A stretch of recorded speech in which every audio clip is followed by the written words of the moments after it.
Hello everyone, myself Vikas Chaudhary, your organic chemistry educator. Welcome to my YouTube channel VC sir की क्लास। और आज daily dose of chemistry में हम एक इम्पॉर्टेंट एस्पेक्ट डिस्कस करेंगे। तो ये वीडियो उन सभी स्टूडेंट्स के लिए बहुत ज़्यादा यूजफुल है जो 12th ऑफ सितंबर को नीट एग्ज़ाम देने जा रहे हैं। तो जैसा कि हमें पता है कि हमने साल भर एक तैयारी किया है और आखिरी में जो भी 21 डेज का टाइम बचा हुआ है, तो इन 3 वीक्स में किस तरीके से अपने रिवीजन को हमें प्लान करना है और अपने आप को एक बेहतर से बेहतरीन सिचुएशन में लाने के लिए कुछ एस्पेक्ट पे हमें फोकस करने का नीड होता है। तो चलिए उन एस्पेक्ट को डिस्कस करेंगे। तो आज का जो ये वीडियो है, ये 3 एस्पेक्ट के बारे में बात करेंगे। First aspect will be biological clock, इसका मीनिंग क्या है अभी लेते हैं। सेकेंड एस्पेक्ट हो जाएगा आपका एकेडमिक रिवीजन, जिसमें आपके सब्जेक्ट वाइज प्लान पे डिस्कस करेंगे। और थर्ड और सबसे इंपॉर्टेंट जो फैक्टर है, दैट विल बी मोटिवेशन। तो चलिए सबसे पहले बात करते हैं बायोलॉजिकल क्लॉक की। तो बायोलॉजिकल क्लॉक का मीनिंग क्या है? तो अभी जब एग्जाम अपने पास आया हुआ है तो हम एग्जॉस्टिवली अपने स्टडी आवर्स को मेंटेन किए होंगे। तो स्टडी आवर्स को मेंटेन करने में ज़्यादातर मैं देखता हूँ कि जो स्टूडेंट्स हैं ये रात को पढ़ना प्रेफर करते हैं, क्योंकि रात को थोड़ा सा डिस्टर्बेंस कम है। तो first of all biological clock का मीनिंग क्या है? तो जैसे कि अगर मैं सपोज करूं कि अपना जो एग्ज़ाम है ये 3 घंटे का एग्ज़ाम होता है, और इस 3 घंटे के एग्ज़ाम में अगर मुझे ऐसा हैबिट है कि मैं 1 घंटा पढ़ता हूँ, उसके बाद मुझे एक ब्रेक की ज़रूरत होता है, फिर से मैं 1 घंटा पढ़ता हूँ, फिर से एक ब्रेक की मुझे नीड होता है। तो अगर लगातार मुझे 3 आवर्स फोकस करने का पैटर्न मेरा नहीं है, तो मैं ये देखता हूँ कि कई बार जब एग्ज़ाम आप देते हो तो उसके बाद जब जब अपने माइंड में एक मेमोरी सेट होता है कि हर 1 घंटे बाद कहीं ना कहीं अपने दिमाग को एक ब्रेक का नीड होता है, तो उसमें हम कहीं ना कहीं सिली मिस्टेक्स करते हैं, एरर करते हैं। तो बायोलॉजिकल क्लॉक का मीनिंग क्या है? जैसे अगर मैं मान के चलूँ कि आपके एग्जाम का टाइम आया 10 to 1, क्योंकि 3 आवर्स का अपना पेपर है, तो अभी से हमें एक 10 to 1 के लिए हैबिट डेवलप करना है कि 10 से 1 के बीच में 3 आवर्स का एक फुल सिलेबस पेपर हम सॉल्व करें।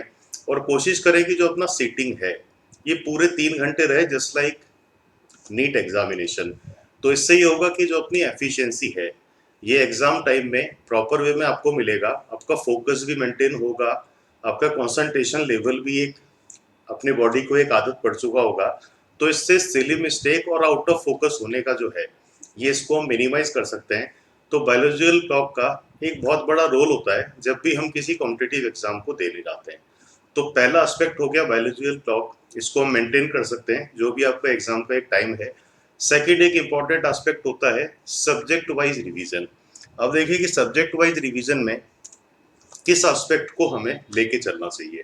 तो अगर हम नीट के लिए प्रिपेयर कर रहे हैं तो अपने पास 4 सब्जेक्ट होते हैं। बायो में हो गया zoology, botany, physics and chemistry.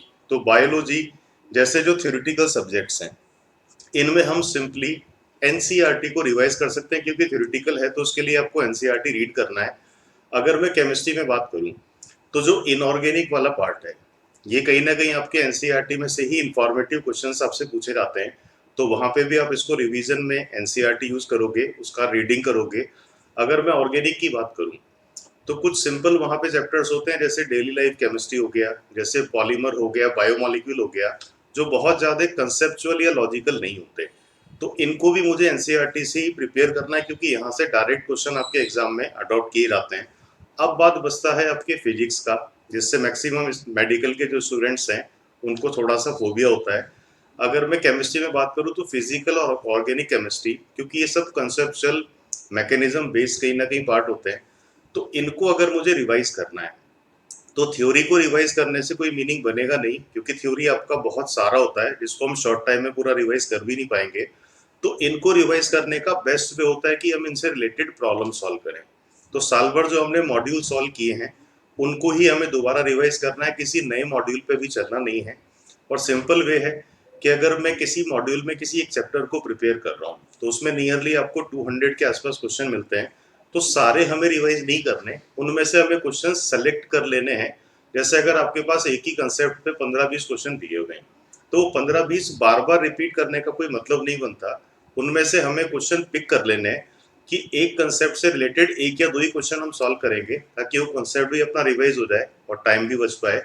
तो इस तरीके से आप जब भी हम मॉड्यूल को रिवाइज कर रहे हो जो आपके किए हुए हैं, उनमें वो क्वेश्चन आप पिक करोगे जो एंड डेज में आपने सिंपली वही रिवाइज करना है, उनको आप मार्क कर सकते हो।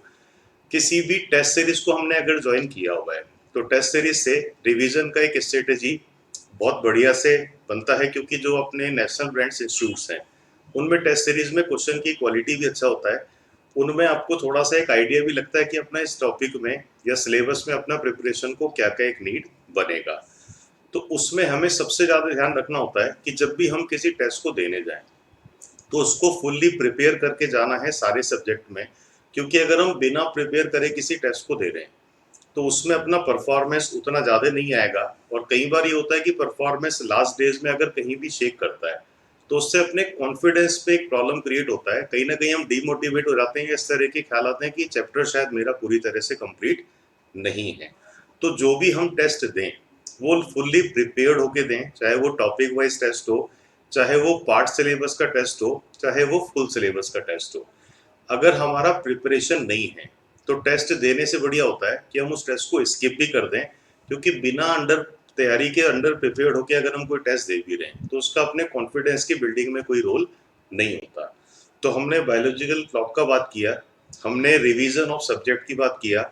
अब आखिरी में आता है एक और इम्पॉर्टेंट फैक्टर कि जो ये लास्ट टाइम अपना बचा हुआ है, इसमें हम अपने आप को मोटिवेटेड कैसे रखते हैं, क्योंकि जैसे जैसे एग्जाम आपके पास में आते हैं एक नर्वसनेस सभी स्टूडेंट को होता है। नर्वसनेस का होना लाजमी भी है, क्योंकि हम इतने साल भर इतने अपने आप को एग्जॉस्टिवली कंपटीशन के लिए प्रिपेयर करते हैं और आखिरी में रिजल्ट में होगा नहीं होगा, होगा तो रैंक कैसी आएगी, किस तरीके से सब्जेक्ट हैंडल करें, ये सारे जो फैक्टर हैं ये नर्वसनेस पैदा करते हैं। तो इस दौर में अपने आप को मोटिवेट कैसे रखा जाए और इस नर्वसनेस पे किस तरह से हम कंट्रोल करें। अब देखिए कि मोटिवेट रखने के लिए हमें कुछ लाइट हार्टेड मोमेंट्स में रहना है। दैट मीन्स कि हमें उन लोगों के बीच में रहना चाहिए, जैसे आप अपने पेरेंट्स से रेगुलर बात करो, आपके जो ब्रदर सिस्टर हैं उनसे आप रेगुलर बात करो। अगर हमारे कुछ दोस्त भी हैं, दोस्त में मैं प्रेफर करूंगा कि जो हमारे एग्जाम कोई देने जा रहे हो उनसे आप मिलें। कुछ लाइट हार्टेड अपने आप को रहने की कोशिश करें, क्योंकि बहुत ज़्यादा एग्जॉस्टिवली पढ़ने के लिए ना तो अभी नीड होता है, और बहुत सारा पढ़ने से अभी जो एग्ज़ाम है उसमें किसी तरह का अपने को हेल्प भी नहीं मिलेगा। तो लाइट हार्टेड रहने का मीनिंग है कि जब भी आप थोड़ा सा एग्जॉस्टिव फील करें या कोई नेगेटिव थॉट आता है तो आप इंडोर या आउटडोर कोई गेम्स खेल सकते हैं। आप टीवी में अपने कुछ फेवरेट प्रोग्राम्स देख सकते हैं, लेकिन थोड़े से शॉर्ट कम टाइम के लिए हमें सब करना है। तो इन सारी जो एक्टिविटी हैं इनसे थोड़ा सा हमारा ध्यान अपने इधर उधर जाने से बचेगा। कुछ नेगेटिविटी से अपने आप को दूर करना है, अपने फेवरेट काम आप करने की कोशिश करो। लाइक कोई आपका फेवरेट पेन है तो उससे पढ़ो, आपका कोई फेवरेट कलर है तो वो वियर करो। तो जो भी अपने फेवरेट वर्क हैं, दैट मीन्स की सुपरस्टिशियस नहीं होना चाहिए, लेकिन हाँ कुछ ऐसे फैक्टर सबके पर्सनली होते हैं जिनसे उनको एक पॉजिटिव एनर्जी मिलता है, तो वो सब हम करें। तो इस तरीके से मोटिवेटेड अगर आपको अपने आप को रख पा रहे हैं तो भी हम ये कह सकते हैं कि जब आप एग्ज़ाम देने जाते हैं तो मोटिवेशन भी एक बहुत बड़ा फैक्टर होता है। अगर अपने अंदर एक बिलीव है कि हम इस एग्ज़ाम में सेलेक्ट होंगे तो डेफिनेटली हम उसमें बाकियों से अच्छा परफॉर्म करने के स्टेटस में बन जाते हैं।